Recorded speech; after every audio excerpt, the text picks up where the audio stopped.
Merci. Jean-Marie Sermier. Oui, Madame la Ministre, j'ai beaucoup apprécié moi aussi votre intervention et le diagnostic que vous faites, mais j'avoue ne pas forcément partager les moyens de le résoudre. Je crois que le millefeuille institutionnel dans ce pays, tout le monde en parle. Un certain nombre de collègues se sont exprimés pour nous expliquer que dans les transports, dans l'eau, c'était impossible. Imaginez le simple citoyen qui vient sur un problème de transport. Si c'est le problème lié à l'immobilier urbain lié au transport, c'est la commune. Si c'est le transport public, c'est la communauté d'agglo. Si c'est le transport scolaire, c'est le département, parce qu'il rentre quand même dans la communauté d'agglo. Si c'est un TER, alors là, c'est la région.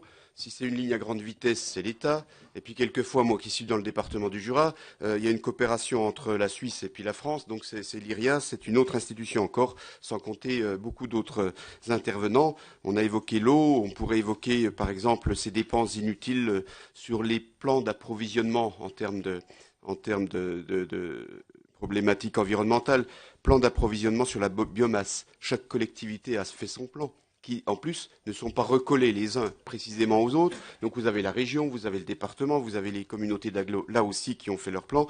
Donc tout ça, c'est un constat, mais on arrive quand même difficilement à faire des propositions. Alors moi, je crois que le sens de l'histoire, quels que soient les gouvernements qui sont passés, ça a toujours été que l'intercommunalité est un fait évident et qu'on renforce progressivement l'intercommunalité sans pour autant démunir les villages. Je dis bien les villages, parce qu'il ne faut pas confondre les villages et les communes.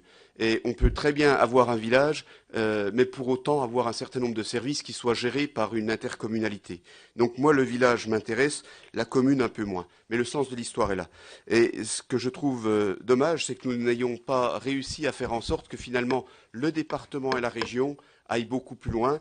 Et je regretterai toujours le conseiller territorial qui aurait finalement réussi lui-même à trouver un chemin pour faire en sorte qu'une seule institution ne soit là dans les années à venir. En tous les cas, je pense que si l'on attend l'avis de tout le monde, on n'y arrivera pas et qu'entre la région et le département, un jour, il faudra choisir.